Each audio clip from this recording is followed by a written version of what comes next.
가지고 공평하신 하나님이라는 제목으로 말씀의 은혜를 나누고자 합니다. 세상을 살아가는 모든 사람들은 공평하게 평등하게 살아가기를 원합니다. 불공평하고 평등하지 않은 것, 그거 원하는 사람은 아무도 없습니다. 그런데 우리가 살아가는 현실 세상은 공평하지가 않습니다. 공의롭지가 않습니다. 그래서 많은 사람이 억울해하고 아파하고 고통과 괴로움이 있습니다. 특별히 인간적으로 가장 좋은 제도라고 해서 민주주의, 자본주의를 만들어놨지만 그 가운데 빈부격차가 심하고 또 우리 젊은이들이 요즘에 말하는 금수저, 흑수저 이런 배경과 상황이 틀리고 많은 불공평한 가운데 불만과 고통과 아픔 가운데 살아가는 것입니다. 왜 이렇게 세상이 불공평해졌고 왜 이렇게 고통과 아픔 가운데 살아갑니까? 이 세상이 변질되었고 타락했기 때문인 것입니다. 모든 것에는 원인과 결과가 있는데 우리가 살아가는 세상이 우리가 경험하고 살아가지만 천국이 아닙니다. 죄가 있고 미움이 있고 아픔이 있고 질병이 있고 가난이 있고 죽음이 있고 이런 인생을 우리가 살아가는데 왜 도대체 이렇게 살아가느냐? 성경은 분명하게 첫사람 아담과 하와의 타락과 불순종을 말하고 있습니다.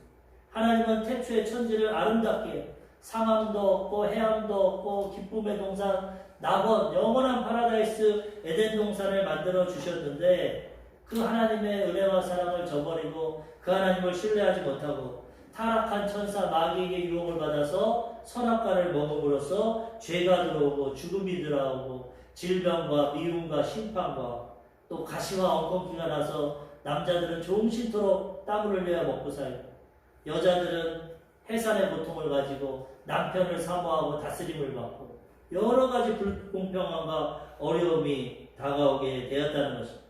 그래서 하나님을 떠난 인생은 마귀의 이 고통 가운데 마귀는 도적질하고 죽이고 멸망시키려고 우리에게 다가오는데 이 고통 가운데 불공평 가운데 살아가고 있는 것입니다.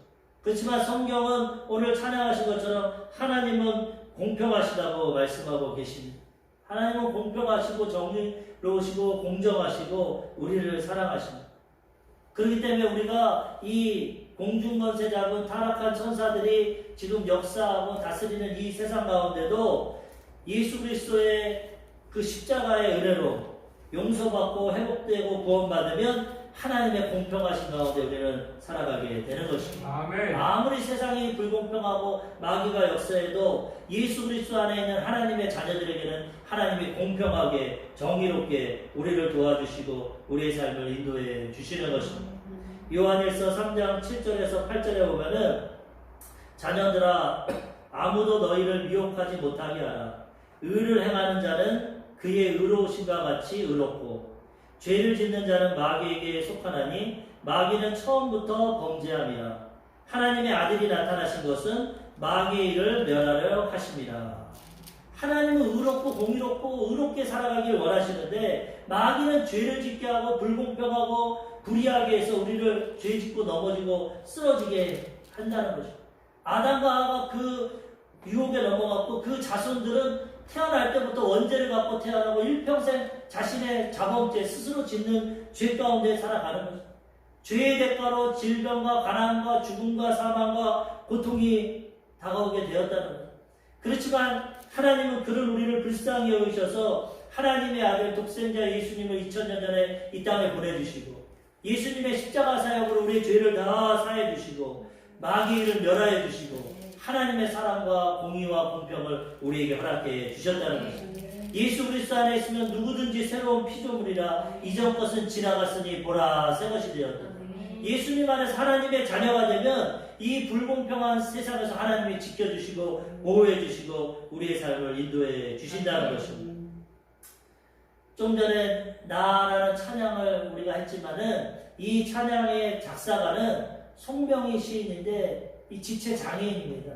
한번 제가 말씀드렸지만은 이분은 태어날 때부터 지체 장애를 가지고 나와서 말도 제대로 하지 못하고 장애 가운데 큰 고통을 당하고 때로는 생명을 끊으려고도 했었고 큰 어려움과 괴로움에 살았습니다. 왜 남들은 건강하게 태어나서 잘 사는데 왜 나는 태어날 때부터 이 장애를 가지고 정신지체를 가지고 이렇게 불공평하게 살아가냐. 원망도 하고 불평도 하고 스스로 목숨도 끊으려고 했지만 그 가운데 예수 그리스도의 복음이 증거됐어. 하나님의 사랑이 증거되었어. 그분이 그 고통과 괴로움 가운데 하나님의 말씀을 듣고 복음을 통해 거듭나고 구원받게 되었어. 그리고 그가 고백한 것이 이 찬양입니다. 나 가진 재물도, 나 가진 건강도, 나 가진 지식도 없지만 내가 예수 믿고 거듭나고 깨달으니까 하나님, 공평하신 하나님이 나에게 남이 없는 걸 허락해 주셨어. 남이 못 본 것을 보았고, 사람들은 영적으로 죽어서 못 보는데 자기의 고통 가운데 자기를 구원하시고 영원한 생명을 주시고 천국을 주시는 그 하나님을 보게 됐고 하나님의 음성을 듣게 됐고 나같이 행복하고 복된 사람으로 현실적으로는 육체적으로는 불공평한 것 같지만 영적으로는 내 눈을 뜨게 해주셔서 나를 구원해 주시고 천국길로 인도해 주셨다. 이분이 시를 쓰고 찬양을 쓰고 찬양 시를 통해서 하나님께 많은 사람들에게 위로를 주고 은혜를 끼쳤다는 거예요. 우리가 태어날 때 공평하지 않은 것 같습니다. 어느 누구는 좋은 부모 가운데 좋은 가문, 좋은 배경에서 태어나고 어떤 사람은 고아로도 태어나고 어떤 사람은 너무나 안 좋은 환경에서 태어나고 하나님이 공평하시다면 누구는 이렇게 하고 누구는 저렇게 하고 왜 그러냐 그렇게 생각하지만은 하나님의 깊은 은혜와 사랑을 깨닫으면 그 가운데도 하나님의 공평하심이 있다는 것이죠. 더 괴롭고 힘들고 어려울수록 어떻게 보면 하나님 만나기가 쉽습니다. 절망 가운데 고통 가운데 사람은 하나님을 만나게 됩니다. 내가 힘이 있고 능력이 있고 내 의지대로 내 능력대로 잘 살아가면 하나님 찾지 않습니다. 내 힘으로 내 능력으로 살아가요. 그렇기 때문에 그 사람들은 영원한 세계를 놓치게 됩니다. 비록 이 땅에서는 고통과 어려움과 괴로움 가운데 살지만 그 절망 가운데 희망의 복음을 받아들이고 예수님 믿게 되면 영원한 천국을 소유하게 되고 이 땅에서 또 하나님의 자녀가 되고 하나님의 보호하신 가운데 모든 환경과 삶을 변화시키고 정복하고 다스리며 살아가게 되는 것입니다. 아멘. 그래서 하나님은 어떠한 형편에 똑같은 형편을 주지 않지만 그 형편 가운데서 공평하게 역사하셔서 우리가 부유하게 태어나든 가난하게 태어나든 건강하게 태어나든 병들어 태어나든 그 공평하신 하나님을 만나면 누구든지 구원받고 회복되고 하나님의 길로 나아가게 주신다는 것입니다. 북유럽에는 사회복지가 잘 발전되었습니다. 이 세상에 보면은 자본주의가 있고 공산주의가 있고 공산주의 내용은 얼마나 좋습니까? 공평하게 날아가잖아요. 다 같이 걸어서 다 똑같이 날아가면 유토피아가 오지 않냐. 근데 타락한 인생은 그렇게 할 수가 없습니다. 탐심과 욕심이 있기 때문에 공산주의가 너무나 좋아서 노동자들에게 인정받고 그것을 많이 따라갔지만 어떻게 됐습니까? 공산주의 당원들만 부자가 되고 나머지는 다 가난하다는 거예요. 경제가 다 무너지고 어려워요. 반면에 민주주의, 자본주의를 세웠지만 거기도 아까 얘기한 것처럼 빈부격차 여러 가지 어려움과 문제점이 많이 있습니다. 근데 지금 전 세계로 볼 때 가장 복지가 좋고 인간이 살기 좋고 좋다는 데가 바로 북유럽입니다. 거기는 왜 그렇습니까? 인간적이지만은 그래도 사회민주주의, 공산주의적인 면도 가지고 민주주의 면도 가지고 그 다음에 보편적인 교육을 하고 의료 정책을 하고 모든 사람이 보편적으로 잘 살 수 있도록 그런 정책을 썼다는 거예요. 근데 이것이 어디서 나왔냐? 기독교 문화에서 나왔다는 거예요. 종교개혁 이후에 카톨릭에서 초대교회로 이 땅에 복음이 시작되지만 이 사람들은 부패하고 타락합니다. 아무리 종교를 가져도. 그래서 천주교가 카톨릭이 성장하고 또 정치와 합해지고 그 다음에는 타락하고 부패함을 통해서 오늘이 원래 종교개혁주일입니다. 10월 31일 오늘 30일이지만 루터가 종교개혁한다는 거예요. 근데 그것을 통해서 개신교회 개혁교회가 일어나고 그 다음에 복음이 온전히 증거됨으로써 그 복음이 로마 카톨릭에서부터 독일, 그 다음에 영국, 그 다음에 북유럽, 미국, 우리나라까지 이 개신교 개혁교회가 증거되어서 많은 것이 회복되고 발전되었어요. 근데 그 가운데도 이 북유럽이 이런 사회민주주의를 통해서 많은 사람들이 평등하고 공평하고 복지 혜택을 받고 이런 정치를 통해서 많은 사람들이 그래도 완전할 수는 없지만 행복하게 살아가고 있다는 것입니다. 이 땅에서는 완전한 건 없습니다. 완전한 걸 추구하며 살아가다 우리 천국, 완전한 천국에 들어가게 되는 것인데 우리들도 하나님의 성품과 하나님의 마음을 가지고 이렇게 공의롭고 정의로운 세상을 만들어야 된다는 것입니다. 공평하다는 것은 모든 사람들에게 똑같이 행하는 거지만 공평에도 인간적인 공평에는 한계가 있습니다. 그래서 공정이라는 게 필요해요. 공평한 것 가운데 올바른 정의를 뿌렸어요. 왜냐하면 공평하게만 하면 이 공정이 이루어지지 못할 때가 있어요. 예를 들면 어떤 사람은 키가 크고 어떤 사람은 키가 적은데 이거는 태어나면서부터 주어지는 겁니다. 하나님의 섭리 가운데. 그런데 키가 큰 사람은 키가 커서 높은 담벼락을 넘어서 어떤 것을 볼 수 있고 키가 적은 사람은 키가 적어서 그 키에 적은 것 때문에 보지를 못합니다. 그러면 그 담벼락을 키가 적은 사람에게 맞춰주든지 아니면 키가 적은 사람에게 받침대를 대줘서 높은 담벼락을 넘어서 보게 해주든지 그게 공정한 겁니다. 그래서 북유럽 사회는 돌을 다 같이 거두면은 세금을 거둘 때 공평하게 거두면 똑같이 거둬야죠. 10%면 10%. 근데 그렇게 안 합니다. 왜? 그렇게 거두면 많이 버는 사람은 조금 내고 조금 버는 사람은 다 내야 되기 때문에. 그래서 공평을 넘어서 공정을 추가해가지고 많이 버는 사람은 세금을 많이 걷고 덜 걷는 사람은 덜 걷고 그래서 공평하게 사회복지로 나눠줍니다. 이것이 공평하고 정의롭다. 왜? 출발점이 틀립니다. 어떤 사람은 부모 잘 만나서 차를 타고 출발하고 어떤 사람은 환경이 안 좋아서 걸어서 어떤 장애를 가지고 고통 가운데 가는데 똑같이 성공을 할 수 없다는 것입니다. 그런 거를 인정해서 공정하게 나라에서 균형을 이루고 가난하고 어렵고 힘든 사람 도와주고 또 능력 있는 사람은 또 베풀어주고 이렇게 해서 공정한 사회가 될 때 모든 사람이 행복하고 잘 살 수 있기 때문에 이게 하나님의 성품이기 때문에 기독교의 복음이 증거된 나라마다 이런 일들을 행하고 있다는 것입니다. 아모스 5장 24절에 보면은 오직 정의를 불같이 공의를 마르지 아니하는 강같이 흐르게 할지어다. 이스라엘 백성들이 하나님 섬긴다고 하면서도 너무나 불의와 타협하고 제사장들 타락하고 과부와 고아들의 재산을 뺏고 자기 배만 부르고 하나님을 섬긴다고 하면서 타락하고 변질되니까 하나님 심판하시면서 너희들은 오직 정의를 물같이 행해라. 공의를 마르지 않는 강같이 해라. 나는 공의와 정의의 하나님이다. 잘못된 불의를 버리고 공평하고 정직하게 살아가라고 주님 말씀하고 계시는 거죠. 우리도 예수 믿고 거듭났으면 이제 하나님의 성품을 닮아가고 이렇게 공평하게 공정하게 하나님 뜻 가운데 살아가야 되는 것입니다. 전 시간에 우리가 디모데전서 공부하면서 하나님께서는 성도들을 잘 대접하라고 디모데 목회자에게 말씀했습니다. 나이 많은 어르신 아버지같이 대하고 나이 많으신 여자분 어머니같이 대하고 자매는 자신의 친자매와 같이 대하고 형제는 가족과 같이 형제같이 대하고 영적인 가족이기 때문에 성도들을 아무런 차별 없이 사랑으로 잘 섬기고 대하라고 말씀해 주셨습니다. 오늘은 그 말씀에 이어서 이제는 성도들이 목회자도 잘 인정해 주고 대접하라고 가르치고 있어요. 하나님 공평합니다. 목회자만 희생하고 헌신하고 성도들만 대접해라 그것이 아니라 하나님은 성도들 잘 대접하고 그 다음에 성도들에게는 목회자도 인정하고 사랑하고 존경해주라. 그렇게 말씀. 공정하게 하나님은 행하고 계시는 것입니다. 오늘 본문 말씀에 보면은 첫 번째로 목회자를 인정해 주라고 말씀합니다. 디모데전서 5장 17절. 잘 다스리는 장로들은 배나 존경할 자로 알되 말씀과 가르침에 수고하는 이들에게 더욱 그리할 것이니라.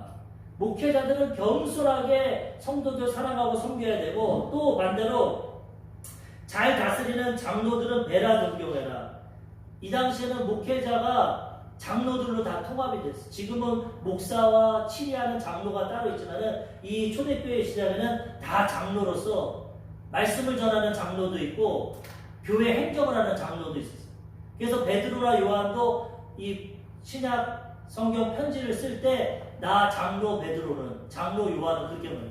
목회 설교하고 목회를 하면서도 장로를 했어요. 근데 이제 조직이 잘 분리되면서 지금은 목회를 하고 말씀을 전하는 목사가 있고 행정을 보는 장로가 있고 구별이 되는데, 여기에는 장로로 통합되어 있는데 이 장로, 잘 다스리고 가르치는 장로들, 목회자들 배나 존경할 자로 알아야 된다는 것입니다. 성도들도 사랑으로 목회자들이 섬겨야 되지만 성도들도 같은 마음으로 목회자들을 인정해주고 말씀과 가르침에 수고하는 이들에게 더욱 그리할지니라. 말씀과 가르치는 것. 성도들은 세상에 매여 있습니다. 하나님이 직업을 주셨고 엿새 동안 열심히 일하라고 하셨기 때문에 세상에 나가서 자기 재능과 달란트와 직업을 가지고 열심히 일하다 보니까 영적인 것에 소홀할 때가 있어요. 말씀도 때로는 못 이룰 수도 있고 기도도 좀 못할 수도 있고 하나님 음성을 듣지도 못하고 세상에 치우쳐 살아가기 때문에. 그렇지만은 목회자들은 오직 하나님을 바라보고 말씀을 연구하고 기도해서 하나님의 뜻을 일반 성도들에게 증거하라고 하나님이 그들을 세우셨다는 것입니다. 이스라엘의 지파를 보면 12지파가 있는데 11지파들에게 땅을 다 주고 직업을 줬어요. 열심히 일하고 하나님을 섬겨라. 세상을 섬겨라. 그렇지만 레위 지파에게는 땅을 주지 않고 직업을 하는 거죠.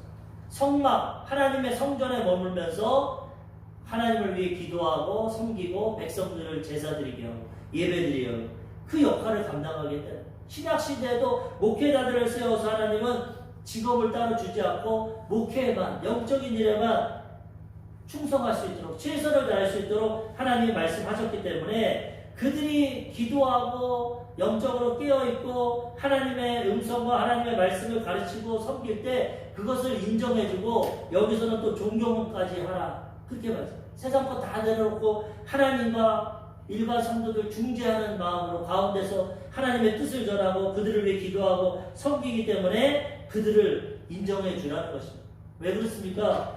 영적인 일이 너무나 중요하기 때문에. 믿음이 없고 모르는 사람들은 눈에 안 보이기 때문에 영적인 것을 인지하지 못하지만은 하나님이 어딨냐, 내 눈에 보여달라. 당장 눈에 보이는 현실, 오감만 가지고 살아가지만은 영적으로 거듭나고 영적으로 깨어있고 살아난 자들은 아까 송명희 시인같이 보이지 않는 하나님을 보고 그의 음성을 듣고 하나님의 역사를 체험하기 때문에 영적인 것이 너무나 중요하다는 것을 깨닫습니다. 영적인 것은 영원한 겁니다. 영원하신 하나님을 만나고 영원히 구원받고 천국으로 들어가는 것입니다. 육적인 것도 이 땅에 살아가는 건 너무나 귀하고 좋지만 한계가 있어요. 70년, 80년, 길어야 120년이면 끝납니다. 그것을 위해서도 우리가 열심히 살아가야 되지만은 그것보다 더 중요한 영원한 세계를 가르쳐주고 복음을 증거하기 때문에 영적인 것이 우리에게 더 중요하다는 거예요. 그래서 영적인 일을 하는 주의 종들을 인정해줘야 되고 기도해줘야 되고 또 잘 섬겨야 된다는 거예요. 서로 육적인 일을 하고 세상 일을 하는 성도들에게 영적인 일을 하는 목회자들은 도움을 주고 또 육적인 일을 하는 자들은 영적인 일을 하는 자들에게 육적으로 도움을 주고 서로 조화를 이뤄서 공평하게 하나님을 섬기라고 말씀하고 계시는 거예요. 그런데 목회자들이 존경만 받는 것이 아닙니다. 잘 다스려야 돼요. 누구나 맹목적으로 주의 종 섬기고 존경하는 건 아닙니다. 정말 하나님을 경외하고 진실하고 정직하고 정말 영혼을 사랑하고 잘 다스리는 자를 존경하고 사랑하고 섬겨야 된다는 거예요. 또 주의 종들은 정신 차려야 됩니다. 착각해서 내가 뭐 목회자다 주의 종이다 그랬다가는 하나님 앞에 징계가 있어요. 야고보서 3장 1절에 보면은 내 형제들아 너희는 선생된 우리가 더 큰 심판을 받을 줄 알고 선생이 많이 되지 말라. 하나님 말씀 가르치는 선생들에게 목회자들에게 주의하는 겁니다. 정신 차려라. 가르치는 자들 선생된 자가 잘못 가르치면 더 큰 심판을 받는다. 다 선생이 되고 목회자가 되려고 하지 마라. 하나님이 선택한 자가 되되 겸손하게 정신 차려서 잘 가르치고 올바른 길로 인도해야지 잘못 가르치고 잘못된 길로 가면 나도 망하고 그들도 망하게 합니다. 그래서 목회자가 중요한 겁니다. 일산의 광립교회 그 박돈찬 목사님은 그 주일마다 설 때마다 얼마나 걱정이 되고 두려운지 모른답니다. 그 많은 성도들을 바라볼 때 내가 잘못 가르치면 이 사람들 지옥 가는데 넘어지는데 이 영혼이 얼마나 귀한데 내가 정신 차려야지. 얼마나 기도하고 정말 올바른 길로 인도하려고 설교를 한다고 그렇게 말씀하는 간증을 들어요. 예수님 시대에도 종교 지도자들 가장 하나님을 알고 잘 섬긴다는 대제사장 바리새인들 말씀을 필사하고 가르치는 서기관들, 이런 사람들이 자신들은 하나님을 잘 섬긴다고 했지만 잘못 가르쳤어요. 율법적으로, 탐욕적으로, 인간적으로 잘못 가르치셨기 때문에 하나님이 보내주신 예수님 메시아를 알아보지 못하고 그를 박해하고 핍박하다가 십자가에 못 박아 죽게 했잖아요. 예수님 뭐라고 합니까? 소경이 소경을 인도하면 둘 다 구덩이에 빠진다. 종교 지도자라고 하고 하나님 앞에 어떠한 직분을 받았다고 하면서도 올바른 믿음과 신앙으로 살지 못하고 가르치지 못하니까 눈먼 자가 눈먼 자를 인도하니까 다 구덩이에 빠지고 사망의 길로 간다는 것이죠. 예수님께서 오셔서 새로운 올바른 성경의 해석을 주시고 진리를 통해서 새로운 길로 인도해 주신다는 거예요. 그래서 가르치는 자도 정말 깨어서 올바로 가르쳐야 되고 듣는 자들도 말씀을 통해서 잘 분별해야 되고 그래서 서로 잘 연합해서 하나님을 섬기고 올바른 믿음과 신앙을 가지고 살아가야 된다는 것이죠. 카톨릭이 왜 부패하고 타락했습니까? 만인 제사장을 부인하고 나만 신부다, 나만 제사장이다. 일반 성도들은 성경 읽지도 못하겠어. 성경을 교회에다만 묶어놓고 쇠사슬로. 자기들만 아는 지식적 라틴어로만 번역하고 일반인들은 자기가 가르치는 것만 가르치고 그러다 보니까 인간적으로 가르치고 교황이 말씀의 권위보다 위에 있고 교황의 말이 말씀보다 더 중요하다. 인간적으로 부패하고 타락하게 되니까 종교가 무너지는 거예요. 하나님은 루터를 통해서 많은 사람들을 통해서 성경으로 돌아가라. 오직 말씀으로, 오직 믿음으로, 오직 은혜로, 오직 하나님의 영광을 위해서. 이 종교개혁을 통해서 많은 것이 변해요. 그런데도 악한 마귀가 역사하고 우리들이 불안전하다 보니까 개신교회, 개혁교회를 하고 가면서도 많이 넘어지고 교회가 부패하고 타락하고 넘어지는 모습이 많습니다.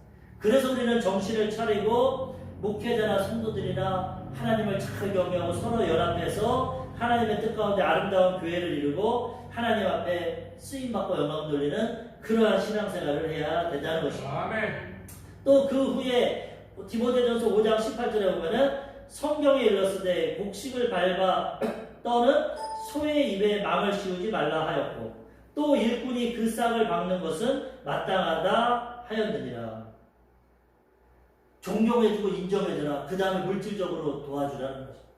예전에 보면은 소가 망을 씌웠답니다. 예전에 이스라엘에. 그런데 일을 할 때는 망을 뺐다는 거예요. 일할 때 먹고 일을 해야 되니까. 그리고 또 군사들, 그 당시 군사들은 지금도 그렇지만 군인이 되면 나라에서 입을 것 먹을 것 다 책임져 줍니다. 일꾼이 일해서 월급 받는 건 당연하다는 거예요. 영적인 일을 하기 때문에 육체적인 일, 물질적인 일을 못합니다. 그러다 보니까 육체적인 일을 하는 성도들이 물질적으로 도와주라는 거예요. 그래서 조화를, 영적인 일을 통해서 도와주고 육적인 일을 통해서 도와주고 조화를 이루어서 하나님을 잘 섬기라고 하나님은 공평하게 말씀하고 계시는 것입니다. 그래서 주의 종들은 영적인 일을 하지만 하나님의 물질의 복을 하나님의 방법으로 또 채워주십니다. 요번 성교대회 때 여의도 수목교회 그 선교사님의 간증을 들었는데 참 은혜를 받았어요. 이분이 시카고 주은혜교회에서 사역을 하시는 마중만 선교사님이신데 이분이 미국에서 오랫동안 목회를 하셨답니다. 그런데 한 번은 성도들이 목사님 한번 휴가 다녀오세요. 그래가지고 몇 년 만에 처음으로 해외로 휴가를 가는데 성도들이 도움을 주셔가지고 어떻게 하게 되냐면은 하와이를 경유해서 일본에 갔다가 한국에 가는 그런 휴가를 얻어가지고 너무 기쁨으로 3명의 딸을 데리고 사모님 모시고 사모님과 함께 온 가족이 휴가를 가게 됐어요.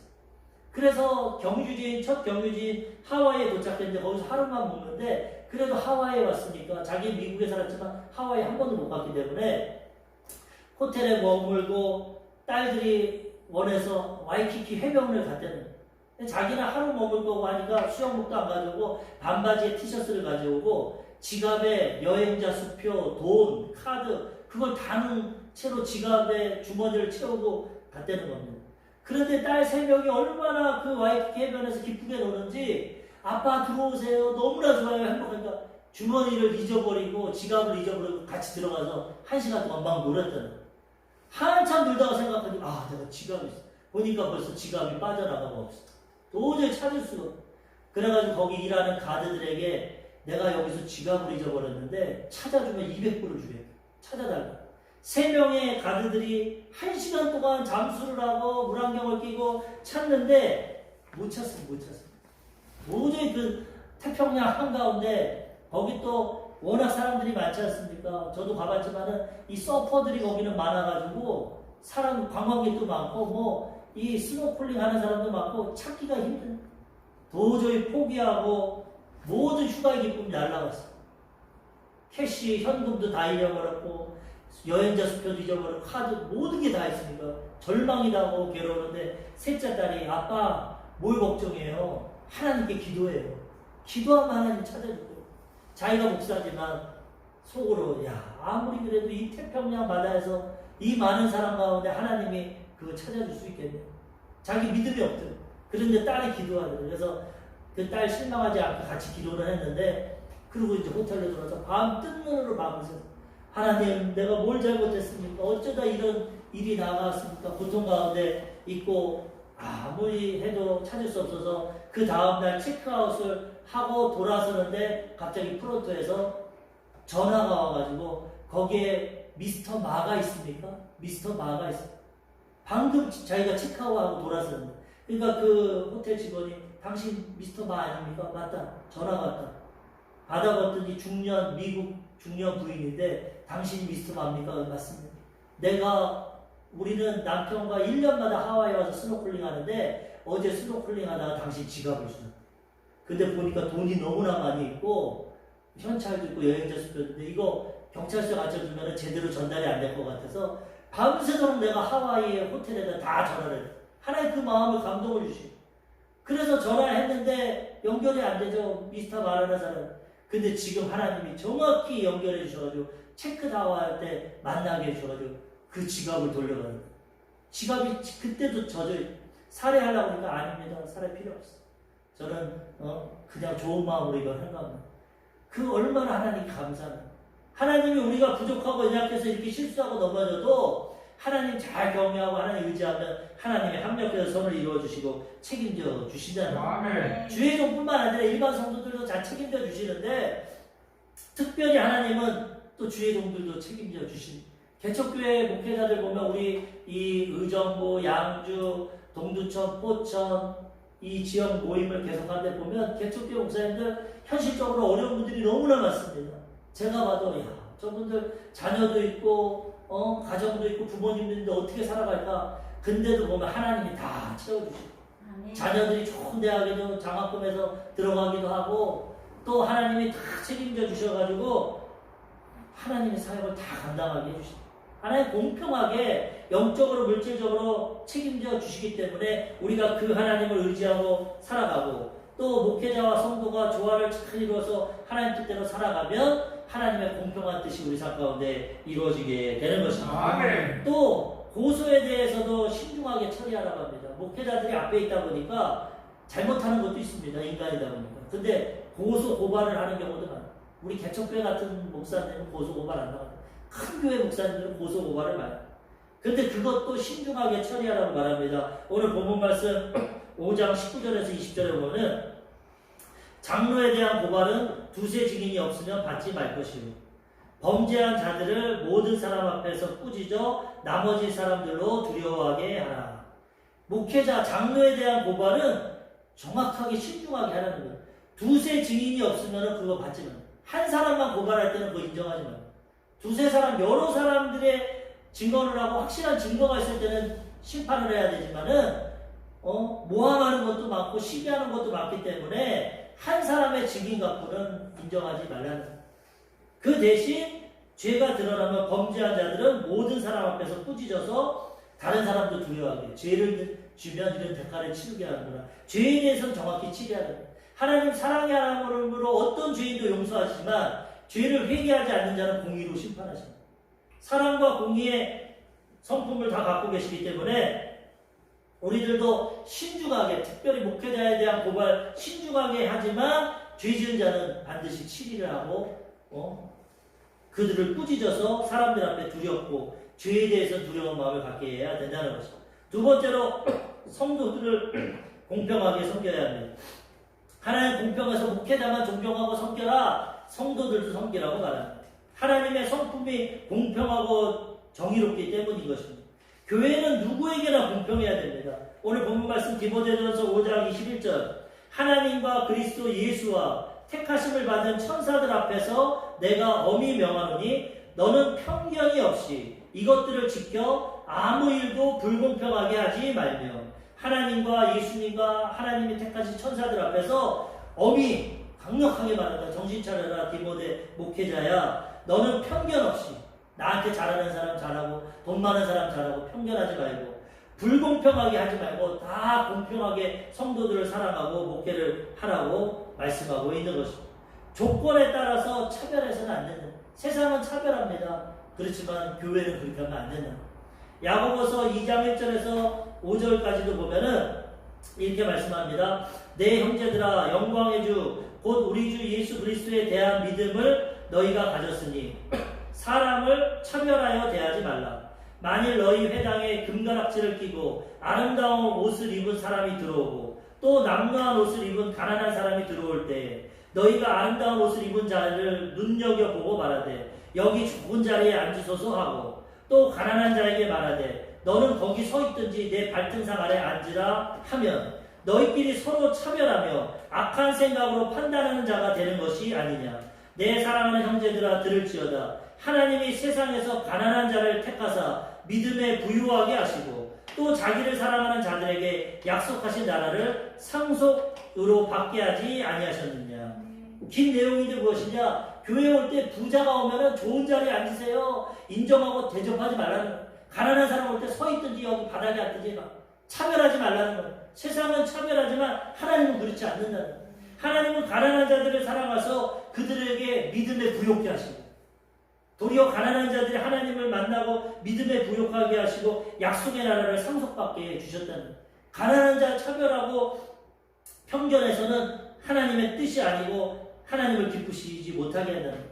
예수님도 부자 청년에게 뭐라고 말씀하십니까? 부자가 천국에 들어가기가 낙타가 바늘기에 들어가는 것보다 부자가 참 좋고 환경이 좋은 것 같지만 부유함 때문에 하나님을 알지 못하고 천국에 들어가기가 힘들다. 가난한 자들은 아무것도 가진 것이 없으니까 하나님을 의지하고 천국에 들어갔어. 부자와 나사로 예화를 통해도 부자는 날마다 권력 있는 채색 옷을 입고 잔치를 하고 많은 사람들에게 존경받고 가장 행복하고 건강하게 살았지만 그는 죽어서 음부로 들어가고 그 바깥에서 몸에 병이 들고 가난하고 개들이 아픈 데를 헐고 부자가 잔치하는 거 떨어진 음식 먹고 비참하게 살았던 나사로는 하나님을 믿고 천국 아브라함의 품에 안겼다는 거예요. 그래서 공평하다는 겁니다. 가난하다고 나쁜 건 아닙니다. 병들었다고 나쁜 건 그걸 통해서 하나님을 만날 기회가 더 있다는 거예요. 부자고 형통한 사람들은 하나님 만날 기회가 더 없다는 거예요. 하나님은 절망 가운데 만나게 되지 모든 걸 갖추고 내 힘으로 될 때는 하나님을 의지하지도 않고 만나기가 어렵다는 거예요. 그래서 하나님은 공평하게 행하셨고 그 다음에 또 우리가 알아야 될 것은 그렇지만 부자라도 깨닫고 믿고 천국 갈 수 있습니다. 가난해도 가시고 공평하게 하셨기 때문에 어떤 조건에 있든지 우리가 하나님을 잘 섬기면은 부자든 가난하든 다 구원받고 공평하신 하나님의 은혜 가운데 살아가게 된다는 것입니다. 아멘. 고린도전서 1장 26절에서 29절에 보면은 형제들아 너희 부르심을 보라. 육체를 따라 지혜로운 자가 많지 아니하며 능한 자가 많지 아니하며 문벌 좋은 자가 많지 아니하더라. 그러나 하나님께서 세상에 미련한 것들을 택하사 지혜 있는 자들을 부끄럽게 하려 하시고 세상에 약한 것들을 택하사 강한 것들을 부끄럽게 하려 하시며 하나님께서 세상에 천한 것들과 멸시받는 것들과 없는 것들을 택하사 있는 것들을 폐하려 하시나니 이는 아무 육체도 하나님 앞에서 자랑하지 못하게 하려 하심이라.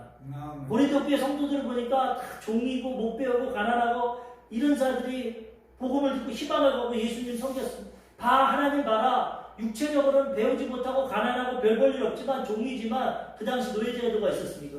하나님은 너희들을 통해서 있는 자들 강한 자들 그들을 부끄럽게 하십니다.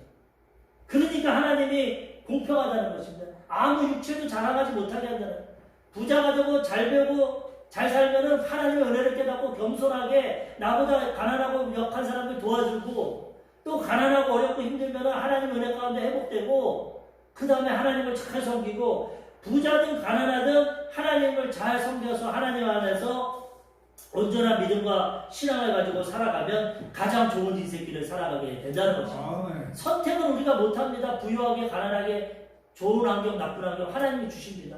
어떠한 환경이든지 하나님을 잘 섬기고 믿으면 공평한 하나님의 은혜 가운데 살아가게 된다는 것입니다. 이것을 깨닫고 우리가 처해진 환경에서 하나님을 잘 섬기면 공평하신 하나님의 은혜 가운데 살아가게 되는 것입니다.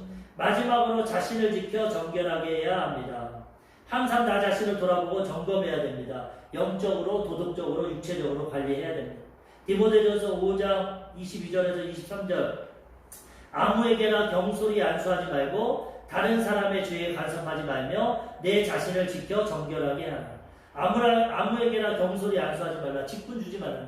안수해서 직분 세우는데 돈 많은 사람, 나랑 친한 사람 경솔하게 치우쳐서 아무에게나 직분 주지 말고 정말 진실하고 정직하고 사람들에게 인정받고 칭찬받는 사람 세워야 되고 다른 사람 죄에 간섭하지 말고 죄에 간섭한다면 거기 참여한다는 거예요. 그렇게 되면 날 돌아보고 죄에 대해서 멀리해야 되고 내 자신을 지켜 정결하게 해야 된다. 목회자든 성도들이든 하나님 앞에서 말씀에 비춰서 경솔하게 행동하지 말고 나의 죄를 돌아보고 나를 지키고 정결하게 해야 된다. 하나님의 도우신 말씀과 성령으로 새롭게 해야 된다. 육체적으로도 관리해야 됩니다. 이제부터는 물만 마시지 말고 내 위장과 자주 나는 병을 위하여 포도주를 조금씩 쓰라. 그 당시 물이 좋지 않고 석회질이 있어서 이 디모데는 위장병이 있었어요. 근데 신앙 가운데 물만 먹으니까 사도 바울이 술 취하지 말라 이는 방탕한 것이다 말했지만 너는 병이 있으니까 물만 먹지 말고 이 병을 위해서는 포도주를 조금씩 써라. 착각해서 야 성경에 포도주 먹으라고 했다 막 마시는 그런 것이 아닙니다. 병을 치료하기 위해서는 조금씩 써서 그거를 치료해라. 그렇게 말씀합니다. 그러니까 육체도 잘 관리하라는 겁니다. 이렇게 해야 되는 이유는 무엇이냐? 마지막으로 하나님이 마지막에 공평하게 심판하십니다. 목회자든 성도들 공의로 하나님이 심판하십니다. 오늘 디모데전서 5장 24절에서 25절 어떤 사람들의 죄는 밝히 드러나 먼저 심판에 나아가고 어떤 사람들의 죄는 그 뒤를 따르나니 이와 같이 선행도 밝히 드러나고 그렇지 아니한 것도 숨길 수 없느니라. 하나님 지금 가만히 계시는 것 같지만 최후의 심판 마지막 때 우리가 하나님 앞에 설 때는 우리의 죄도 드러나고 선행도 드러나고 하나님 앞에 다 드러나는. 그렇지만 예수 믿고 좋은 것이 우리의 죄악과 허물은 예수님의 십자가 보혈로 다 덮어주십니다. 그래서 예수 믿고 거듭나면 용서받고 용서받은 의인으로서 하나님 앞에 상급 심판을 받습니다. 하나님께 얼마나 충성하고 잘했는가. 그렇지만 예수 믿지 않고 자기 죄를 용서받지 못한 사람은 행한 대로 받습니다. 악인은 더 악한 형벌이에요. 행한 대로 심판받습니다. 공의롭게. 그래서 우리는 목회자나 성도들이나 우리 자신을 돌아보고 하나님 앞에 올바로 행해서 공평하신 하나님 앞에 설 때 하나님 앞에 용서받고 치료받고 회복되는 그 은혜를 우리가 체험해야 되는 것입니다. 오늘 말씀을 통해서 공평하신 하나님에 대해서 알아봤습니다. 하나님은 공평하십니다. 우리가 이 하나님 잘 섬기면 그 공평하신 가운데 살아가고 우리도 그 공평한 삶을 실천하며 살아가야 되는 것입니다. 그것이 하나님의 뜻이고 그렇게 살아가면 하나님 앞에서 칭찬받고 상급받고 멸류관받게 되는 것입니다. 우리 일생의 삶이 하나님 앞에서 상급으로 나눠집니다. 그러므로 우리는 오늘 말씀을 통해서 하나님을 기쁘시게 해주고 하나님 가운데 잘 하나님을 경외하고 세상에서 공평하고 공의롭게 정의롭게 살아가시는 하나님 백성들 되시기를 주님의 이름으로 축원합니다.